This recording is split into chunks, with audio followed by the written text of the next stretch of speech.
papa, maman, elenge mwasi, pe mobali. Église pentecôtiste La Lumière du Monde organise un grand culte d'ouverture dimanche, le 2 octobre 2022, sur le thème Jésus-Christ libère les captifs.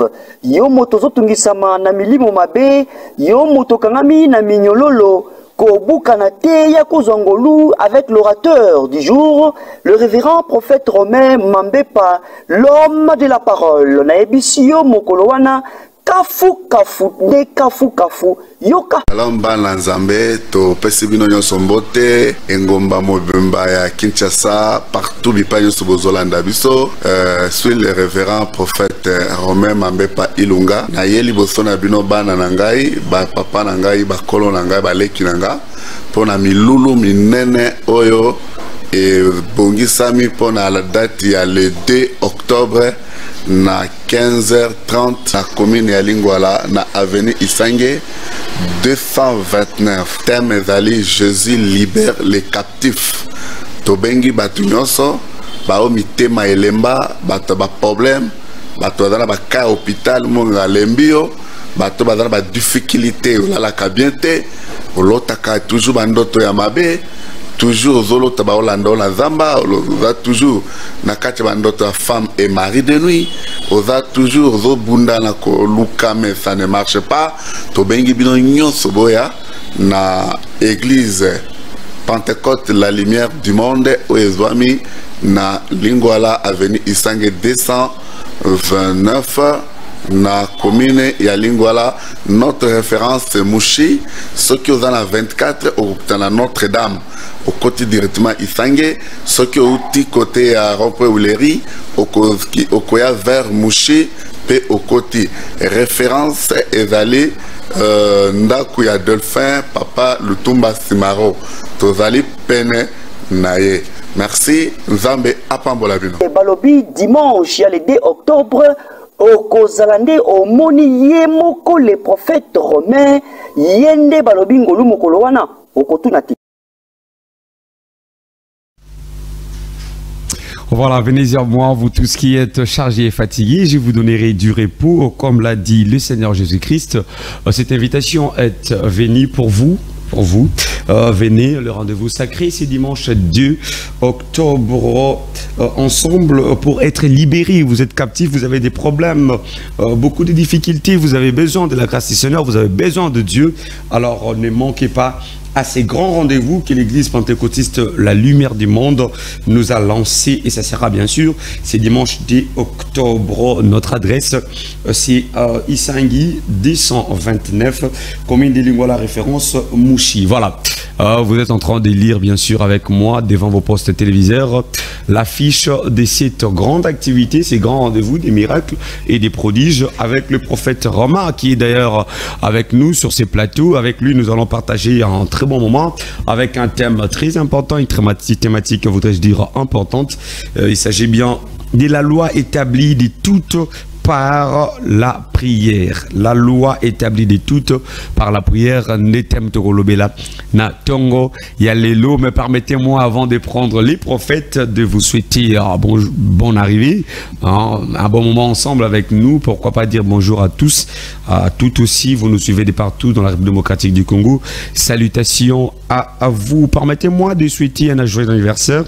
Je disais, permettez-moi de souhaiter un joyeux anniversaire à Christian Badiendele. Christian Badiendele, joyeux anniversaire à toi. Fêtez bien, que ce jour te soit un jour de grâce, de paix, de bonté. Fêtez avec beaucoup de bonheur et que la grâce du Seigneur t'accompagne, et c'est de la part des Cajou. Joyeux anniversaire à toi, une fois de plus, Christian Badiendele. Voilà, c'est parti. Nous prenons le prophète Romain qui est avec nous, l'homme de cette grande activité. Vous a déjà pour le dimanche au prophète Romain. Bonjour et bienvenue. Merci papa journaliste. Nzambe apambola yo. Merci beaucoup une fois de plus parce que tu kutani sous les lots, tu bêtement me côté zalagité, tu kutani na plateau tu sais qui, tu rubio qui ndagi wapi. Voilà, de l'autre côté nous avons un bien-aimé. Moni amo ba kombe ki maka J'ai perdu le nom, Bolimbisi. L'évangéliste Médard. Wow, l'évangéliste Médard. La fois passée, ton nom sur les réseaux sociaux, c'était sur l'un des réseaux sociaux. Un réseau social. L'évangéliste Médard, bonjour et bienvenue. Bonjour mon frère. Voilà, comme je disais, que Tozoloba sur un thème très important, la loi établie de toutes par la prière. La loi du Seigneur reste une très bonne loi, plus que toutes les lois. Le prophète romain Tobandinayo, déjà par thème Oyamutuya, la loi établie de toutes par la prière. Qu'est-ce que les enfants de Dieu vont comprendre déjà dans le côté un sujet sur ces thèmes tant que Monango et Likolobani. Merci, gloire au Seigneur. La loi établie de toutes par la prière.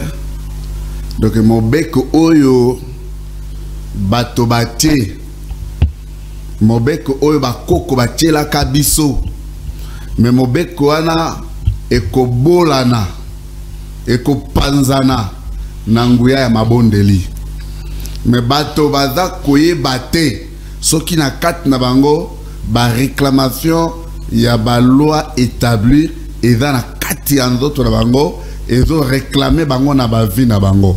C'est la raison pour laquelle Nzambe a petit révélation spirituelle, a même sur la dimension spirituelle, il y a que détruit ba loi oyo, il y a bokoko, ba loi héréditaire.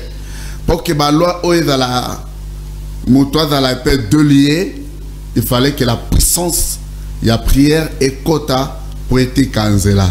C'est la raison pour laquelle nalinga ki muke comme ko sembola yango muke. Allez-y. Pour que libota na Nzambe emeka ko sosola. To zoina no une minute pour na libondeli. Yawe to pesio matondi. Oza malamu moenge bene. Biso banani liboso na yo. Yo molobeli na bana na bato pe yo ndo yebi koloba malamu. Tikete peuple na yo e bondisa ma mitema pona koyoka yo Nzambe na bule.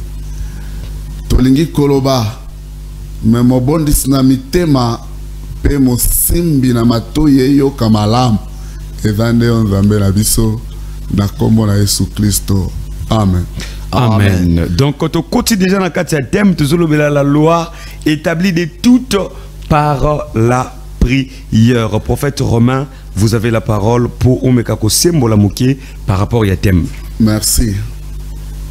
Rite chapitre 1er verset 14 jusqu'à 20.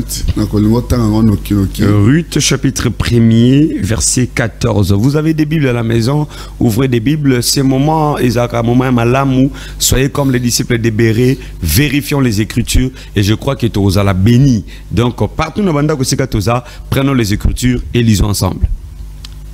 Oui, nous lisons la parole de Dieu dans Ruth chapitre 1er verset 14 à 20. Nous lisons au nom du Seigneur Jésus-Christ. Amen. Elle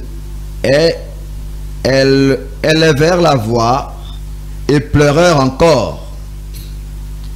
Orpa baisa sa belle-mère, mais Ruth s'attacha à elle. Naomi dit à Ruth: voici ta belle-sœur est retournée vers son peuple et vers ses dieux. Retourne comme ta belle-sœur. Ruth répondit: ne me presse pas de te laisser, de retourner loin de toi. Où tu iras, j'irai. Où tu demeureras, je demeurerai. Alléluia. Ton peuple sera mon peuple et ton Dieu sera mon Dieu. Yo. Où tu mourras, je mourrai. Alléluia. Et j'y serai enterré.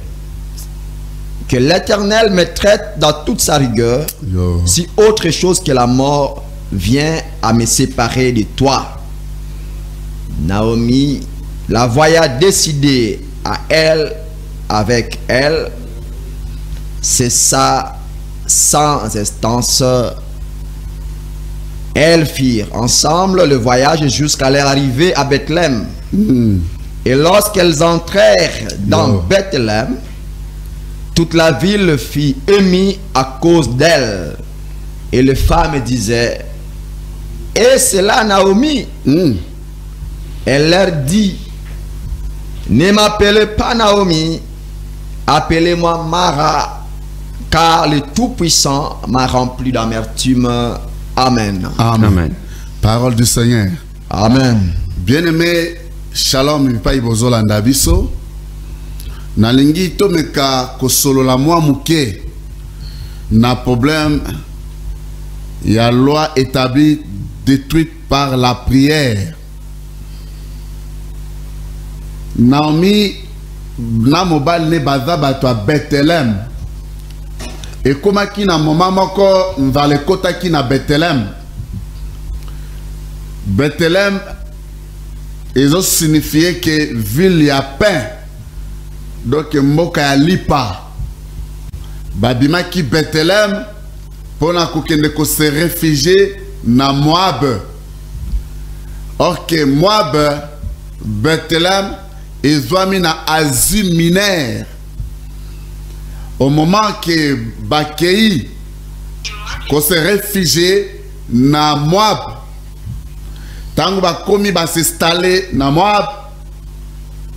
Banarit mi balé. Moko bana ya Naomi mi balé moko a bali Orpa et moko a bali Rit. Bafandi na mwata moke et sali ke mobala Naomi a kufi. Ah, Naomi a tikali veuve. Kolandisa ma loi établie que moi bezalaki mboka moko ebe race ya ba Moabite na ba Ammonite ezalaki race moko ya inceste.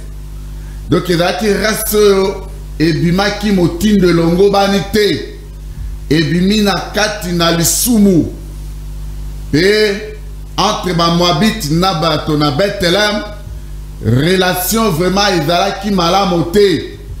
Mais na problème etali pasi, problème etali nzala, problème etali difficulté, problème etali ba problème où ekomelaki Naomi na mobali na ye par rapport à chasseresse où ekotaki na Bethlehem et fingelaki ba se réfugier na Moab. Gloire au Seigneur. Et comme ça que mobali ya Naomi a kufi pe bana Naomi mi balé pe ba kufi. Naomi atondi na bololo na motema. Yango tango azongaki na Bethlehem. Alobi ba benge Naomi te ba benga e Mara. Ok Mara ba Israélite ba tambolaki 3 jours. Ya marche ya pied pour na kokoma na Elim. Ok Mara ça signifie bololo. Tango bakwa ki na Mara, Maya Mara, ezaki bololo. Ba progresser na Elim, ba ke kokuta 12 sources et na ba 70 palmiers. Ya. Shalom bien-aimé. Yango Naomi alobaki ke babenga e Mara parce que motema ne tondaki na bololo. Tangu pe bana Naomi bakufi, Naomi alobi na babokilo na ye moto na mota zonge pa ya papa na ye. Mobeko na bango etiami bongo. Or pa leli ayambi Rit pe akei. Naomi pe aleli. Veuve oyo a commis abandonné, rejeté, à se retrouver dans la captivité. Moto oyo ya ko epolé a zala quitté, a décidé qu'il a ça la retour dans Jérusalem. Retour à Jérusalem et d'akiapi a zonga na Bethlehem na mboka na e po yoka kisango ke lipa ezongi ke mboka na e se stabiliser. Il fallait zonga na mboka na e. Alobi pe na Rit ke yo pe kende ata otikali na kobota mwana lelo te akola po ke mwana na lelo lobi yo bala e. Shalom église. Shalom. Rit alobi na Naomi nakotika yo te esika yo kozala nga na kozala esika yo kolala ngai na kolala wana tozomona ya liboso foi à existence oyo kati ya moto ya mibale tozomona décision ferme ya misato tozomona l'amour fraternel entre bokilo na e pe tozomona amour propre oyo esangisi rite na bokilo na e.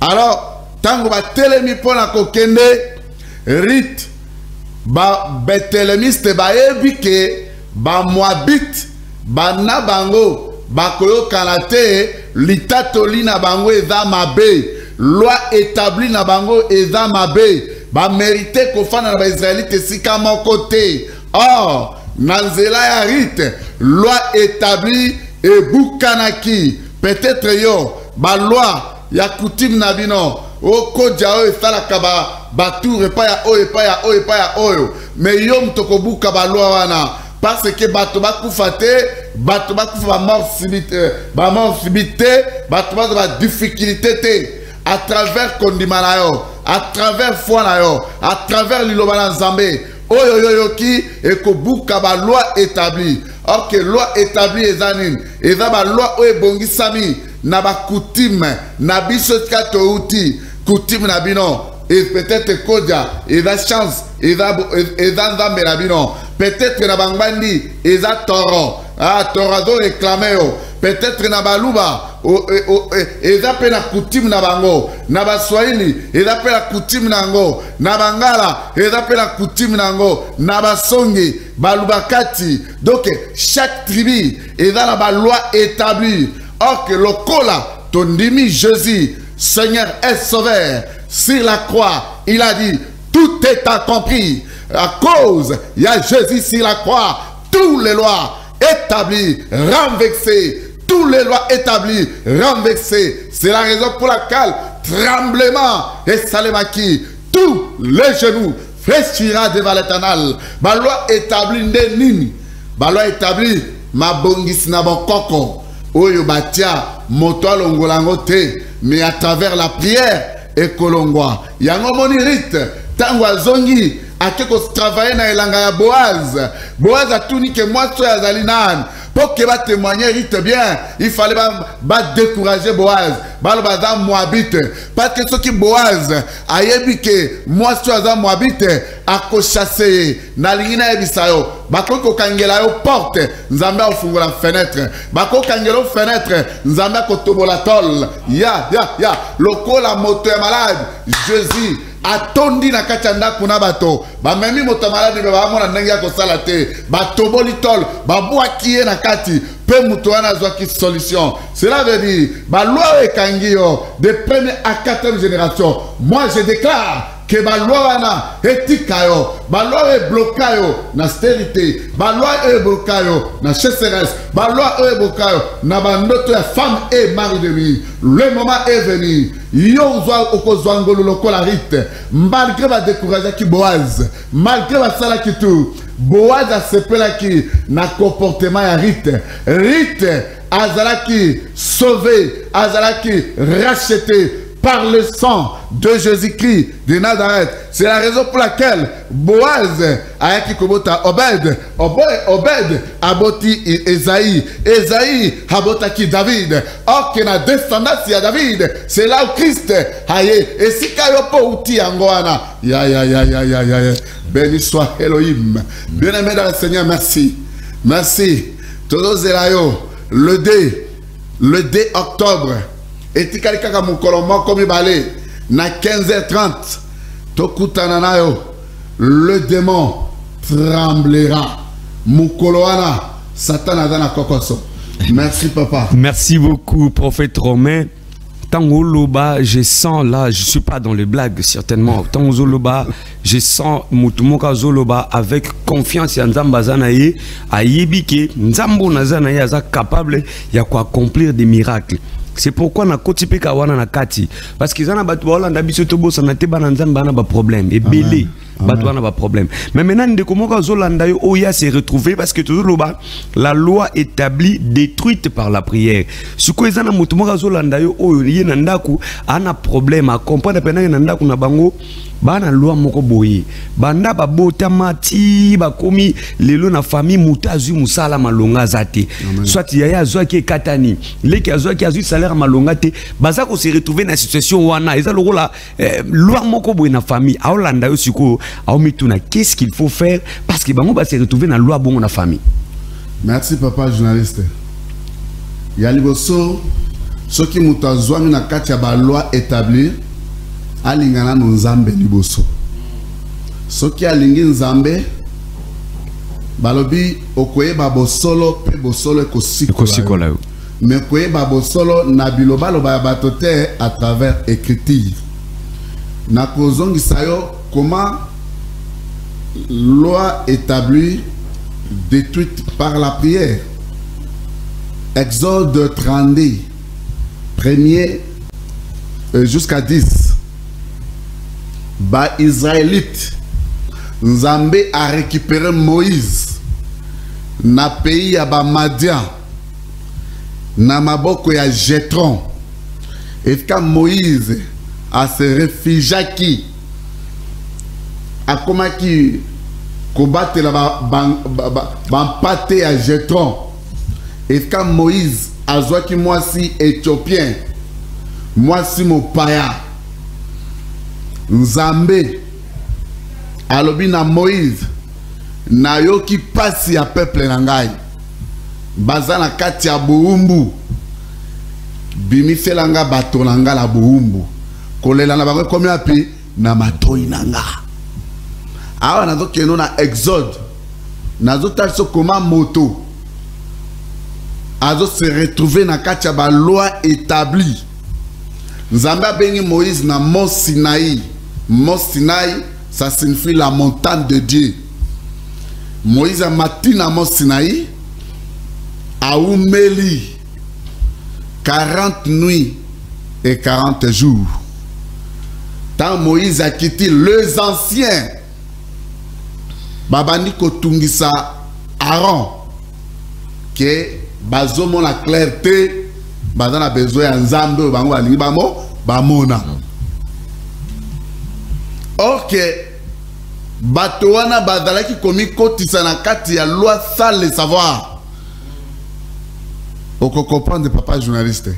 Tango Moïse akiti na mobeko Nzambe apesi ye akuti babimisi bawolo ya matoi ba gourmet ba bijou ba sali ngombe ba vingombe na ba Israélite babandi ko adorer ngombe na ko benga ngombe na Nzambe. Nzambe asiliki à cause ya loi établie oyo ba Israélite basengaki que Aaron asalela bango ngombe. Mais tant Nzambe asiliki alobi na Moïse na koboma bato tout. Moïse a rappelé Nzambe alobi souviens-toi au sejiraki yo moko na alliance na yo souviens-toi au sejiraki yo moko na alliance na yo. Alliance n'est pas sacrée et éternelle. Amen.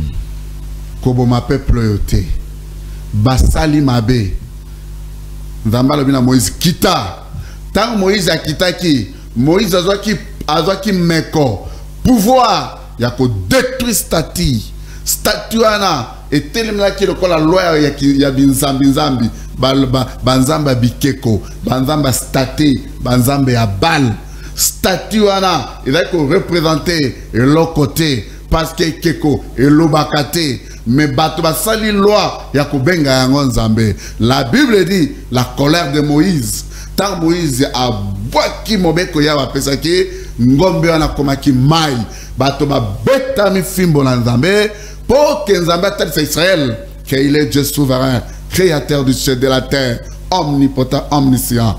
Alobi na Moïse lobala ngo batala serpent de rêve batala nyoka na motako lui mange ya Jésus sur la croix pas tout le monde babiki.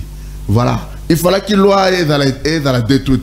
quelle loi nzambe ke koana ndenge pe ba mosusu ba wala ndangai ado rouler la jupe ya bien mais azana loi établie na ndako ne azana cercueil na e alala kana cercueil na e koya kalala kana ndako ado coucher na ba mineur adako violer les mineurs adako sala ba mineur tout ko boto la ba chance ba mineur pona wana da ba loi établie oyo ba bokoko etielie ba science occulte rose quoi franc-maçon monde eliminacis etielie et la loi établie au monde na jupe la bien atonda mais ala la kana cercueil azakana kimiate il fallait que cercueil yone tumbama il fallait que loi ne bolana il fallait que loi na bolana nzambe a besoin ya mutama sumu akufa bongo te nzambe a besoin que mutama sumu abongo la motema aya epana e merci na sali prière mais situation de changer te na papa mon makam photo lo barango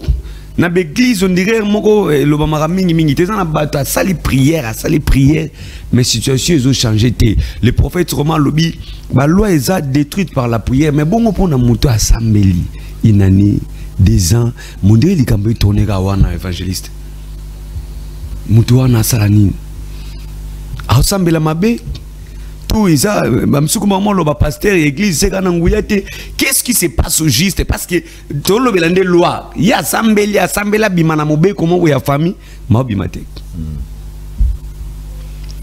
na kangi nalité ya prophète alobi ete mutu oyo alingi alongwa na kati na loi esengela linga nzambe kosambela eza ba façon ebele soko tuni mutu nyosa babina sambelaka na sambelaka mais sengeli kosambela kati na solo. La Bible dit notre Dieu est esprit.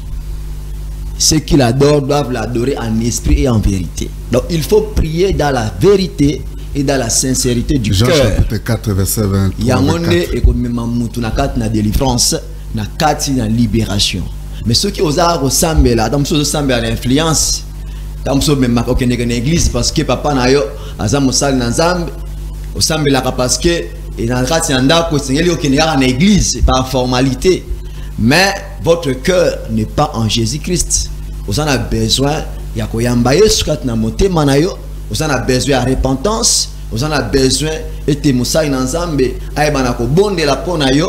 Pour te soko za mokangami. Ba cheno wana e katana. Pe omona délivrance na yo. Merci beaucoup, évangéliste Médard, prophète romain. Penana na makamba les deux. Parce qu'il y a un mutu mususu azana ndako. On a problème. Okay. Oui, ma semble la église n'est pas prophète, qui pas pasteur, mais situation ils ont changé. Bah invitation tu as presque chaque jour, hein. Mais tu comprends à niveau moment dans mais sur telle invitation, ah mais tu n'as est-ce que ce qui n'a qu'une solution aux ala? Est-ce que ce qui n'a qu'une solution aux ala? Quand vous regardez cet homme azan ndaku, mba soulagé 20 000 likola qui va solution les invités. Ah ben on a qu'à maladie. Pasteur, prophète romain, les dés, les enfants de Dieu, ben on a cas compliqué. Est-ce que les dés arapotoyato célébrer ouverture, tous les dés ara, na mon prophète romain c'est qui? Tous les dés ara rendez-vous, il y a miracle. Parce que les gens ont des problèmes. Dosez la réponse là. Merci, gloire au Seigneur. Yaliboso, loboko la nzambe za mokosete. Nzamba va Hébreu 13:8.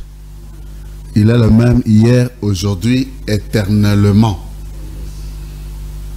Yami Balé, moto a un problème. Abeli, à kepa prophète, à kepa pasteur, oui. Mais nayebi adage mokozolo ba 1000 serviteurs et 1000 grâces. Et chacun a sa grâce.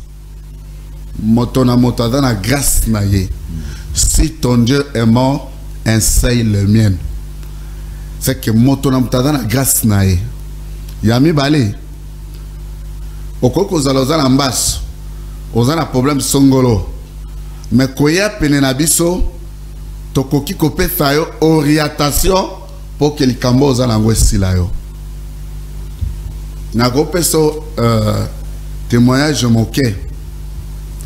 Un jour na te une église moko ya ba SCC ya mboka oyo.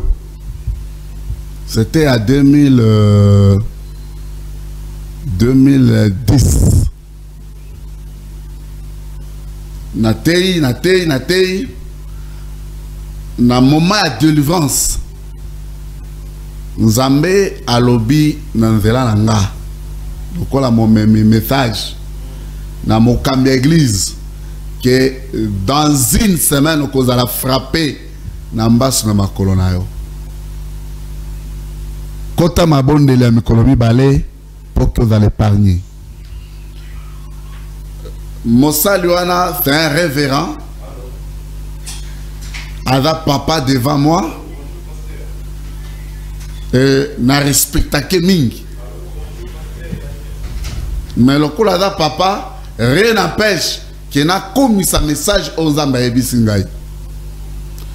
Une semaine, Mossa Luana m'a se bêté ma colo. Boué Vimbi. Aïko Kanisa, yéko tout le temps, moi, c'est à l'objet. Souviens-toi, na prophète, parce que na outa qui s'engane, na côté à l'église. Moi, c'est à l'objet. Souviens-toi, na prophète, oya côté à. Moi, na ana loba qui est au Kobe Tsambat, mais ce qui m'a soigné zuyo, avant que le parle à mon benga elan. Oye binin, l'homme de Dieu avec humble, pena commis quitter ça. Attends le camboyer. Moi j'étais à Bangui, à Benginga, moi na tala likambo loba ke komelingai. C'est un révérend dans la grande église na Kinshasa. A sali l'olendo terre. Alors moi na reconnaître que na kota ki mabonde linzamba loba ki te. Nzambe noyo kelanga ma. Mais tala likambo komelingai. À partir kuna na PC orientation, na papa Salaboy, papa Somba boy, Pakola boy, Salaboy et c'est fini. N'a prié quand on téléphone. Après une à 5 jours, ma colotoie quitte, ma trace disparaître. Et disparaître. Même Jésus aime encore. A tu so inami so ya moto. Mi so moto fungwa mi wana teta mutake sukola mai nde mi so moto fungwa mi. Jésus m'a écouté na ba disciple na nzela Emmaüs. Tangwa sekui a pesi bango nini promesse qui batika dans la chambre haute pour la cause là nguyana molio mon centre. Mais les deux disciples qui vers Emmaüs, Jésus a bimeli bango na kat nango ba bakte qui fait Jésus là avec na bango c'est pas Romain ko bik sabat baoya le 2 ceux qui mutakwa les dia lobiki na ke Romain bik sanga ayo fa musala punda alo ba ke na kei nzambe a Romain bik sanga c'est Dieu. Merci beaucoup, prophète Romain. Ah, c'est encore très important. Le non, c'est pas une forme Michel, parce que c'est tellement religieuse. Tellement, c'est vraiment religieuse. Alors maintenant, Tolobina thème la loi établie, détruite par la prière. Maintenant, le Samonini Oyoyo et Koki, Nakozana Makoki Yako. Parce que je vois dans la Bible le fils Yasefa ba sambeli li milieu mabe kote bimité milieu mabe kote zo répondre le bito yebi Yesu to yebi mais bino ba banani. Quelle est la prière le sambo ndenge nini ekoko kokuisa ba loi établie? Merci. Dans la Bible mingi pe réponse dans la mingi dans la Bible. Luc chapitre 4. Luc chapitre 4. Verset 2. Qui t'a jusqu'à verset 7. Yemoko mokolo mokilio avec na 40 jours. Il y a jeûne et prière.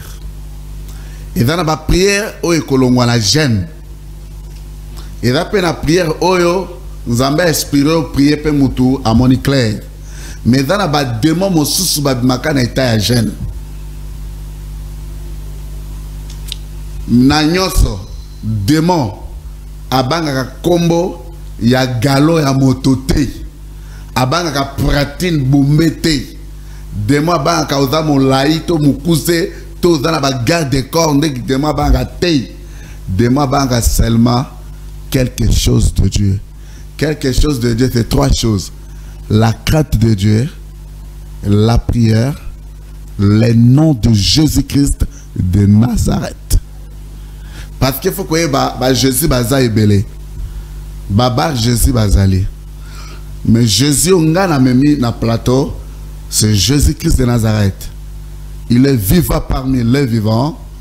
A koufi a sekui azana bomoi.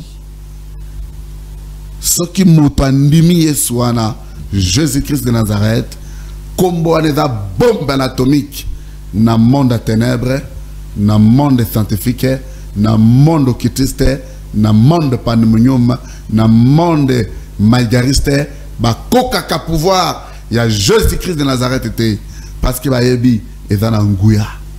Alors démon à tout ce qu'a combo à Jésus-Christ de Nazareth à condition état d'âme n'avait dans la malam nguya mo ko registré liboso na mo. Voilà, Luc, nous allons lire Luc chapitre 4 le verset 2e, nous commençons la lecture. Parce qu'il est écrit tous les délivrances, il faut qu'on ait la référence, il est écrit. Lisez la parole. Nous lisons la parole de Dieu au nom de Jésus-Christ. Jésus, rempli du Saint-Esprit, revint du Jourdain.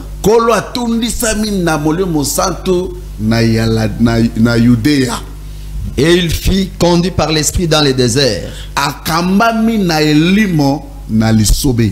où il fut tenté par le diable pendant 40 jours.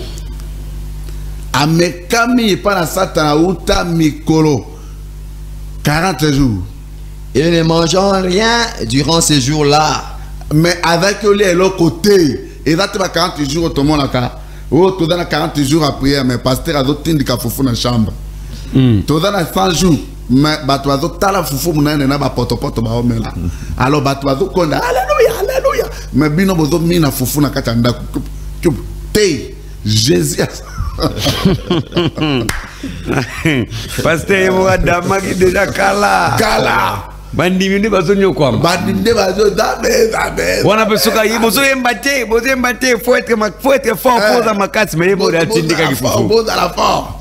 Nenga na dara timoya mama pasteur mona gemena. Mama pasteur. Na pesio de la Bible que batu baliati. Mama pasteur ana kosi ke yo ake ko se soulager. A côté na kati ya douche, aller 14 biscuits. Na lobi mutu nyonso kolia tanguba et kobola na libumute. Je te dis na dans la plateau Nzambe. Maman la tanga kata to bani prière na binzambe ba o nyonso ba liete ba kisangu ya likola bango. Mais o ya ebi kaliaki bimisa biloko baliaki. Maman la sanza biscuit ya liboso 1 2 3 atafun alobi c'est pas possible na tafuna ki yango prophète mais biscuit bimina maman pasteur mi bimba. Voilà la souveraineté de Dieu. On se manque pas de Dieu. Voilà, nous continuons la lecture. Lisez. Et après qu'il fut écoulé, il eut faim. C'est sa phrase. Mangeant, il ne mangea rien durant ces jours-là. Allez l'autre côté. Et après qu'il fut écoulé, il eut faim. Mais la souka, yamakamoyoso. Kewa okoko ta prière okoko za décision soki ba futinga ituroyo il faut na bima pa na biso na rumela ki Salomon na comme pa na ngai mais ba futi ombongo ke na boîte ba futi ombongo okometa baninga bière obosani ki o décida ki soki ba futi ombongo okoma Salomon. 2 nasuka nzamba pambolio. Il faut comprendre qu'il n'a outi wapi na famille nini abandonné, il y a riche de famille nini. Au moment que nous allons répondre à la prière, tu as oublié tout. Au salut sur marche arrière.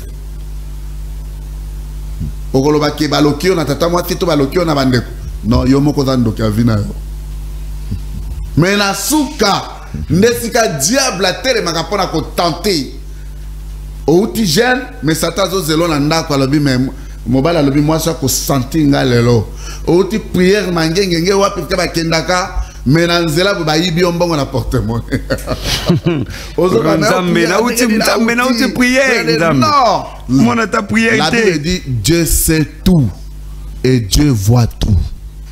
Ayebi nyonso amona kapé tout. C'est sa phrase. Le diable lui dit yo kasiko place là va bola lobi. Si tu es fils de Dieu,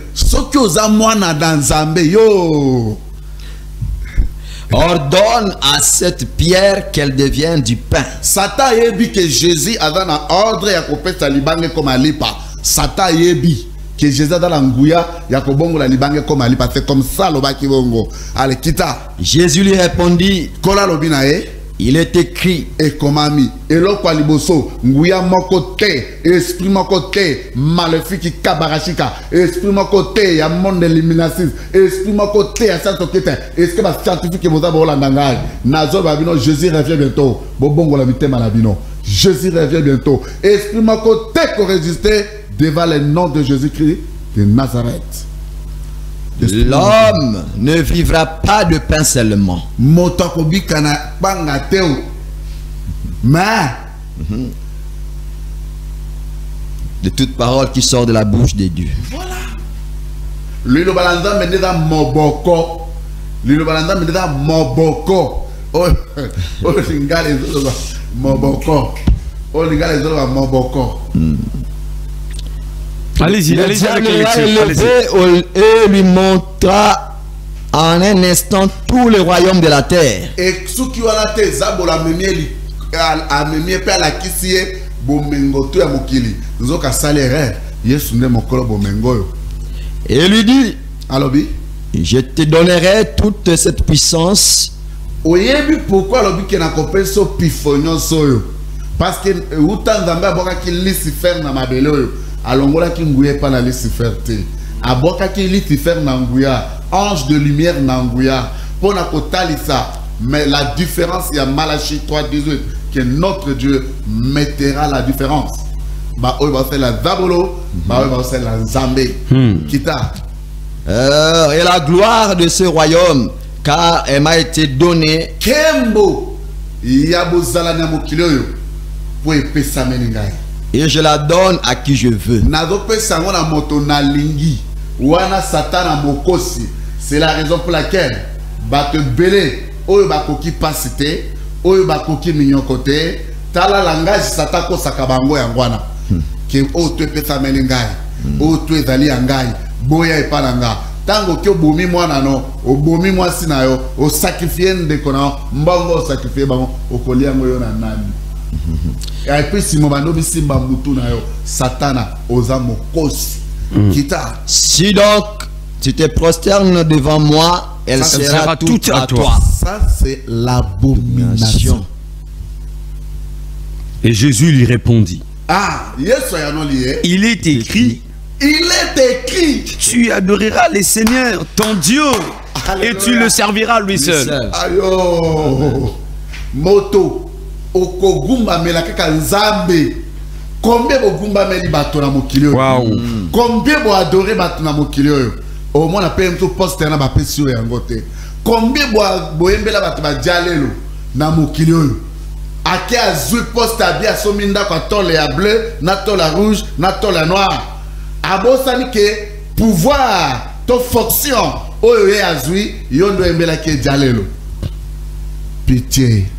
Pitié, mon Dieu. Il est écrit.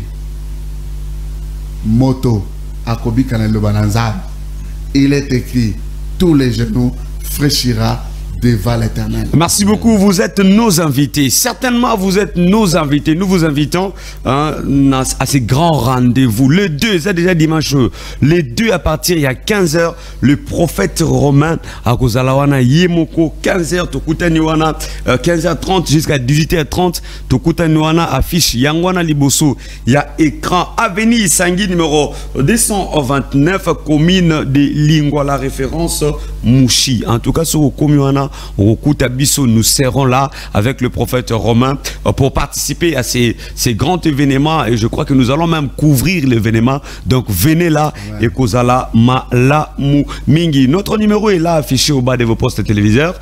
Vous pouvez nous joindre directement, même par SMS, même par WhatsApp ou encore par appel. Donc vous pouvez nous appeler aux en problèmes, aux en préoccupations, aux en maladies, makambozo simbate, au ligno solana prophète, sope sa requête, solo ba problème na yo, sikoyo, en direct au kota pour au solana prophète. Mais c'est pendant que tu as spot, si vous pouvez nous donner encore les spots, il y a activité au ISA, c'est samedi, tous encore les spots pour nous en un plateau. Pendant que tu as spot, vous pouvez nous écrire message comment, WhatsApp comment, numéro plus 143 89 80 66 173. Donc numéro est en assez. Oh, ils en assez, on a raison à retangate au coquille kokomela biso. Prenons les spots. Eh papa, maman, elenge mwasi pe mobali. Église pentecôtiste La Lumière du Monde organise un grand culte d'ouverture dimanche, le 2 octobre 2022, sur le thème Jésus-Christ libère les captifs. Yo motozo tungisama na milimo mabe, yo motokangami na minyololo, Kobukana te ya kozongolu avec l'orateur du jour, le révérend prophète Romain Mambepa, l'homme de la parole. Na ebisio mokolowana kafu kafu de kafu kafu yoka. Alors bana nzambe to pesi bino nyonso mbote engomba mobimba ya Kinshasa partout bipa nyonso bozolanda biso.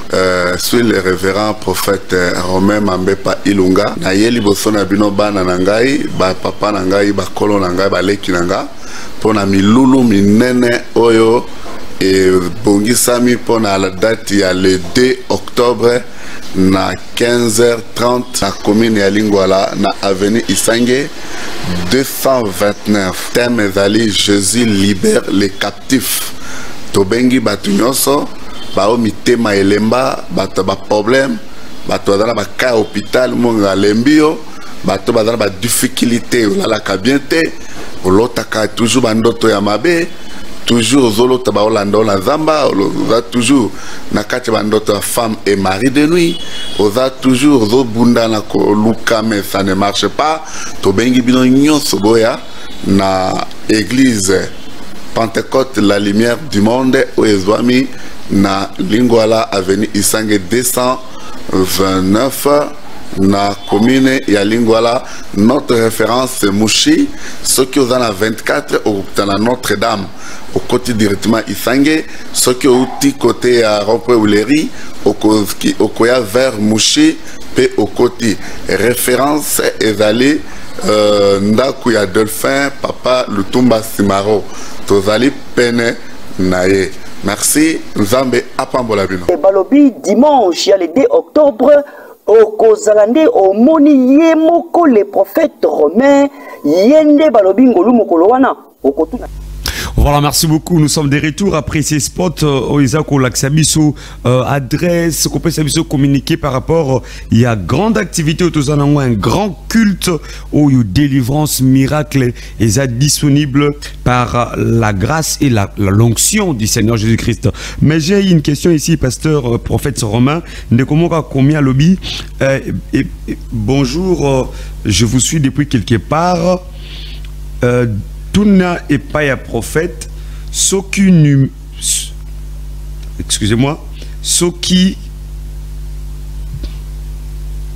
excusez-moi, comprenez mon autant un message comme la donc il faut un peu d'attention pour temps. Donc il veut dire ceci, c'est à comprendre dans le bandé compréhension ce qui mutu azana loi mais loi wana batu ba établissement moi ici ba kufa. Donc azobika loi mo bima mutacha loi wana na famille akufa na ye. Comment il peut faire à koko bima na ndenge nini? Ah bima. Tango komona na biso to ko passer ba orientation prière pendant ba délivrer. Bah parce que batuso banga ba oui ya mutacha loi za mu oui ya kufa na ya kenda. Donc apparemment loi wana ndenge ko longwa ka lisusu te utikali na sena ngo libela. Le seul Jésus oya koki kolongo la malédiction cause et sans cause. Voilà, là c'est la réponse. Nous prenons la deuxième. Et dans le biblique, rite, basa descendance, il y a un sexe, il y a l'autre Nabanana. Descendance findé angwana. Mais les ammonites va rejeter. Mais à cause de rite, ammonite va ngolo. Parce que rite a conduit Nzambe na Israël à travers Naomi. Donc, la loi a directement un sexe et va déjà détruite. Merci beaucoup, prophète Romain. Profitez de votre question. Merci, merci beaucoup. Ndegomora Komi à lobby. Nous avons tenté longtemps, mais la situation ne change pas, prophète. Donc, ça va tenter. Ce qui n'a pas compris, c'est que délivrance, baluki ko bimana loi, les belé, et aussi mbate. Tout d'abord, on va répondre à Ndekwana. Et là, que c'est la patience. La patience est la longueur et à temps. à travers la prière et koyakaka. Andima. Croix. Ah, ça m'a fait penser et pas il y a papa Aïdi Nabala qui disait Ndima Yesu Ndima Kaka. Nous c'est Robonga, Soki. Croix seulement. Nous prenons une troisième question. Merci beaucoup, Bandeko. Vous continuez au coma. Pesoro Lingo Benga, Togoyambo en direct, plus T143 89 80 66 173. C'est notre numéro au Koko Zabiso Sikoyo en direct. Bonjour, merci beaucoup pour la émission. Nazolanda pe na sepeli makasi. Mkasi yebisa na prophète ke. Ba délivrance mususu et simbaka lisusu te parce que ba démon pe ba leki ebele. Na ko répondre boye ya liboso na Ah bon Dieu, c'est pas sérieux ça. Ya liboso na sengi azala na confiance pe kimia ngambe za la kati na e. Non, mo sexinga de quoi? Na Marc chapitre 5 fou de Gadarien azalaki na ba démon ebele koleko ya lobi parce que tant Jésus a tout nié loba kombo na lobi toza légion. OK, na légion déjà c'est 7000 5000 2000. Alors est-ce qu'il y a dans la légion katinae? Non mais c'est comme si lui-même pe ayebi kazana ngo ba démon ebele, je sais pas solo bela yemoko toi solo bela mutumsu mais sûrement que ba ebele. Il y a dans la légion andima lokola Jésus boa ki na bangulu ngana ko boka na fleuve. Merci beaucoup. Le rendez-vous est donné pour ce dimanche. C'est dimanche à partir de 15h30. Nous tous à Isangui 229 dans la commune de Lingua. La référence Mouchi, Toya à cette grande activité. À tous en la Légion. Yaka. Yayo baoboka baona banguluté. Yayo bokenatana fleuve pesamneni. Voilà, nous allons prendre une autre question. Je crois que c'est la dernière que j'ai. Continuer au coma. Bonjour, merci pour la émission. Merci pour la prophète. Nous serons là. Les billets à qui nous serons là les dimanches. Merci beaucoup. Et pas un de comme le bien que comme vous êtes, mais les dimanches tout coutana. Je reviens ici, prophète. Nabanda rotuna. Au lobby prière. Oyo yo koki ko kolongo la mutuna c'est ba loi. Nous sommes à la prière avec état de gêne. Mais maintenant dimanche, nous sommes à l'état de gêne. Bah éviter est-ce qu'ils ont un programme moko ou encore yom bino mo onde boza la gêne pour recevoir tous ces cas. Wana il a secret professionnel ya musala balobakango na plateau te.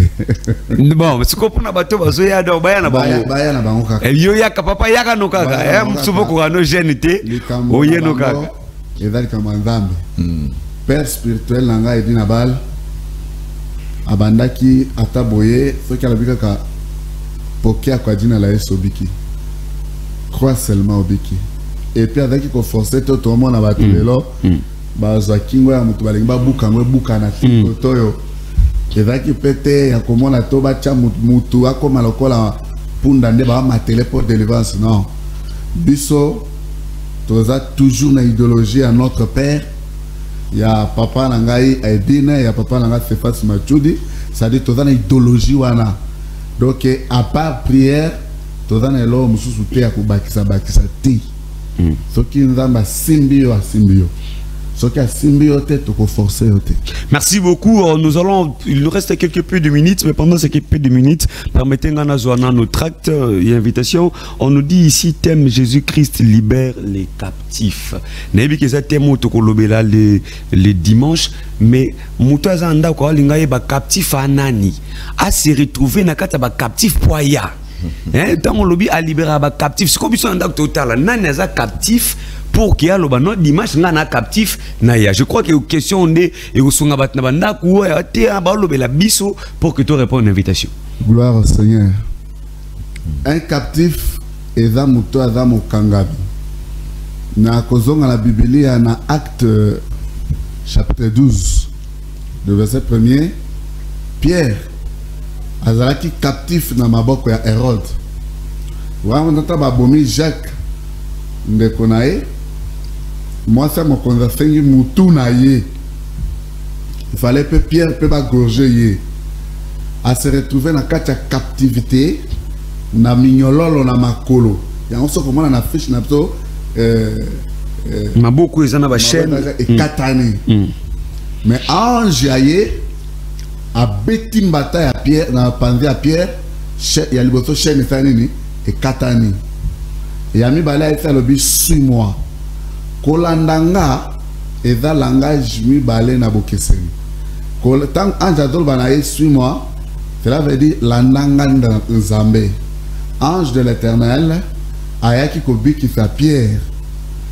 Landanga cela veut dire tika makambo mabe ata o lembaki degu ekotaki espoir ezaki sute mais Yesu alobi suis-moi landa Yesu. Soki olandi Yesu na kati ya captivité nyonso esikozali okozala libéré. Ya liboso na ota kobeta fete koloba ete moto po abiki ezaka na 3 étapes.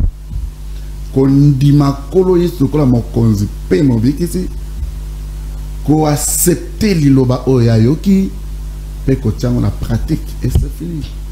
Moto abiki. Or que pour que tu aies la pratique obika, il fallait yo kanano liloba nzambe comme que la foi vieux c'est qu'on a. Ce qu'on entend. Okobika ndenge nini oyo kité. Lokola lelo tozomona mosali na nzambe aye alobi lelo apambola bino. Mais okopambola bateau bien sûr. Moto a possédé au pambola ndeni. Moto a obsédé au pambola ndeni. Moto a sorcier au pambola ndeni. Ozope olobina mutwana que tu seras en Europe, tandis qu'elle est sorcier, tandis qu'elle est vagabondée, tandis qu'elle est impudique, tandis qu'elle est possédée. Olobina que tu seras en Europe. Tout d'abord la délivrance. Ok, nous allons à muto fungwama. Okoki kozala élever tout ça tandis qu'on a possédé, tandis qu'on a lié. Non. Tout d'abord que la parole est fanda. Et sala musala et maintenant aux délivrance. Donc ba captif baza batinoso baza ba kangami na ba problème. Ba prouver bango liberté. Baza na besoin liberté na bango. Or que pour que base la liberté dans la décence. Et dans la décence c'est captif physique ou ya dans la prison makala. A dans la ndolo, a dans la police, a dans la prison à l'état. C'est un captif physique. Captif spirituel. C'est que Moto a possédé une femme et mari de lui. Moto a possédé na excellent corps satanique a donné la délivrance. Prenons exemple. Moto a 45 ans, mais a doit accepter là dans le salon. Mais il y a tout le monde normal. Et puis il n'y a pas na bango. Et puis il n'y a pas na bango. Et puis il y a la sagne à pondu à foufou na balek. Ah, c'est pas son belili pas descendre à ton. Captif. A donné la délivrance. Prenons exemple.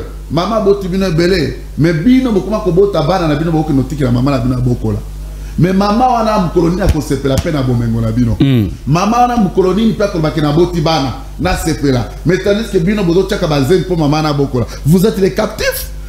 Il fallait que la libérer. Et puis moi c'est parce que je bazongi ne kana ndaka mama pe donc mama zo bokola na mwasi na bakoko OK ba para ba boti biso pour que lelo pe ba beta na biso tolo lelo pe ba na plateau et va fier il y a famille. Autour français qui toque. Papa Delphin, que tout besoin le cas. Besoin français bien. Vous avez fierté de vos parents bino bazana pour la bino. Ok, ce qui bossala qui fierté ou anate. Bonga qui veut installer émission. Bonga qui veut le canal plateau. Non. Mais namuki bozo zwa. Bozo botabana. Bozo sunga famille. Mais yo 40 ans 50 ans. Je suis n'avez pas la viso. N'avez pas. Osa posséder. Yakaye soza besoin na yo. Merci beaucoup. Venez, Jésus a besoin de vous. Venez à moi, vous tous qui êtes chargés et fatigués. Et moi, je vous donnerai du repos, prophète Romain, votre dernier mot parce que te combine souka. Merci Tobengi bino nyoso na Isange 229. Référence ndako papa Lutumba Simaro. Tolobiso ozana masina, ozana yolo, oza wapi. Boya bino nyoso victoire nde bozui mushi bokiti directement na Isange. Ozana bandali yaka 24. Ozana côté ya Kitambo boulevard 24 Notre-Dame directement avenue Isange. Je salue madame Sylvie Mambepa Ilunga. Et je salue maman Fergine, bana nyotso bozali maman Patience, na pesi lopango mbaba na nyotso la lumière du monde, na pesi Yogolé le révérend Mbote, na pesi tous les journalistes et à l'Effort Télévision. Mbote vos à la béni. Merci beaucoup. Votre numéro rapidement. Votre numéro 085 122 73 81. 085 122 73 81. 085 122 73 81. Bengabiso, Okozo, prophète romain. Rendez-vous dimanche à 15h. Yahweh. Merci beaucoup de répondre à notre invitation, évangéliste Médard. Merci beaucoup, prophète Romain. Nous sommes arrivés à la fin. Je rappelle que les rendez-vous, c'est pour ces dimanches à partir de 15h30. Nous tous dans la commune de Lingwala, avenue Isangui, numéro 229, pour ces grands rendez-vous de miracles et des prodiges. Venez et Dieu va vous bénir. Rendez-vous demain, samedi, pour le tout dernier numéro de cette semaine. Restez en paix et que Dieu vous bénisse. Merci. Et papa, maman, Elinge Mwasi, P. Mobali, Église pentecôtiste La Lumière du Monde organise un grand culte d'ouverture dimanche, le 2 octobre 2022, sur le thème Jésus-Christ libère les captifs. Yo motozo tungisama na milimo mabe, yo motokangami na minyololo. Kobukanate Yakozongolu avec l'orateur du jour, le révérend prophète Romain Mambepa, l'homme de la parole. Naebisio Mokolowana, kafu kafu, de kafu kafu, yoka. Alors, Bananzambe, to